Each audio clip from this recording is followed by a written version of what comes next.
When Disney bought the rights to Star Wars back in 2012, the expanded universe was sacrificed in favour of original storytelling. And while there were plenty of novels, comics and video games which offered some rather ridiculous plot points, for every crying mountain, there were at least 10 Darth Revans or Kyle Katans. Sure, David Filoni and others have managed to resurrect the likes of Grand Admiral Thrawn, but there are still a ton of awesome characters, vehicles, factions and even eras that deserve another shot in the limelight. So, with that in mind, here are 5 Star Wars legends that should be canon. Number 5. Star Wars: The Clone Wars. Regardless of your opinion on the Star Wars prequel trilogy, I'm sure we can all agree that The Clone Wars was awesome. I mean, what's not to love? It's got galaxy-wide space and ground battles.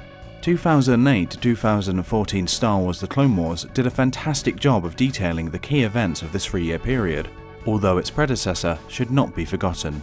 You see, Star Wars: Clone Wars was not only ahead of its time, but it also introduced a number of characters that are still fan favourites to this day. Many even argue that Anakin Skywalker's journey to the dark side was better portrayed in this short-lived series than in episodes 1, 2 and 3 combined. And hey, there's a reason why it won several Emmy Awards. Number 4. The Darth Plagueis novel. Did you ever hear the tragedy of Darth Plagueis the Wise? I thought not. It's not a story Disney would tell you. The Opera House scene is one of the greatest moments in Revenge of the Sith, if not the entire prequel trilogy. It masterfully showcased how manipulative Palpatine could be, while also explaining the tragic backstory of Darth Plagueis. Ever since the shocking reveal, fans have yearned for a detailed look at the Dark Lord of the Sith's rise to power and how he was able to prevent those he cared about from dying. And in 2012, the long wait was finally over with the release of Star Wars: Darth Plagueis. Of course, Disney's new slate approach to the expanded universe has since rendered it non-canon. But why should 2 of the most important characters in Star Wars not have their story told?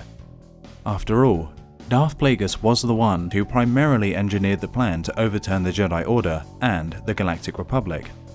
And it goes without saying that without his tutelage, Palpatine would have never become the sadistic and power-hungry character we all know today. Number 3. Dash Rendar. Dash Rendar may have been introduced as a Han Solo clone, what with his attractive appearance, smuggling background, impeccable piloting skills, overconfidence, and the fact he was specifically created to replace Solo during his time encased in carbonite. However, he still managed to carve out his own historic path. Other than protecting Luke after an attempt on his life, Rendar assisted in the Bothan-led raid on the Suppressor that proved invaluable in the Rebel Alliance's victory at the Battle of Endor. And we all know how successful movies involving the theft of Death Star plans can be. Rogue 2 featuring Dash Rendar, anyone? Number 2. Mara Jade. Ever since Disney's expulsion of the expanded universe, fans have fantasized about certain characters making a canon comeback. At the forefront of such a list is none other than the wife of Luke Skywalker himself. What made Mara Jade so refreshingly unique and dissimilar from any other character that came before her was that she began as a hand of the Emperor, only to become a Jedi Master and one of the New Republic's greatest heroes. She also birthed the legendary Ben Skywalker, who became a powerful Jedi in his own right. Now, however, the chances of Mara Jade becoming the love interest of Luke in the upcoming sequel to The Force Awakens is highly unlikely. Despite Disney's best efforts, there are still a plethora of blanks to fill in following the conclusion of the original trilogy. So, why not reintroduce Mara Jade as an Imperial assassin who is tasked with killing Skywalker, but given an unforeseen turn of events that sees them fighting alongside each other for survival, they could form a close and loving relationship. You could even kill her shortly thereafter, thus fueling Luke's motivations in the sequel trilogy. Number 1. The Old Republic era.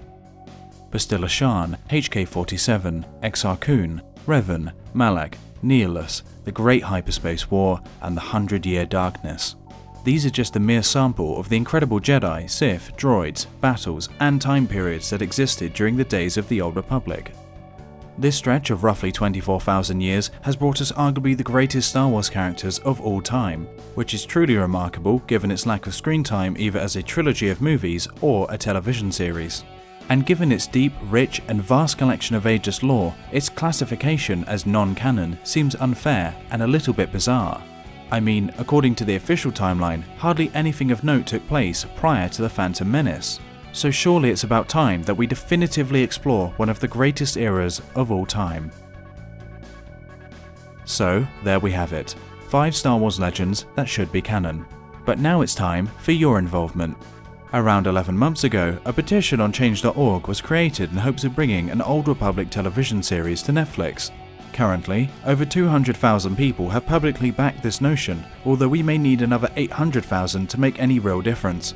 It may sound like a lot, but every signature counts. And who knows, maybe our participation will make history in a year or so to come. So, if you would like to sign the petition, make sure to check out the link in the description box below.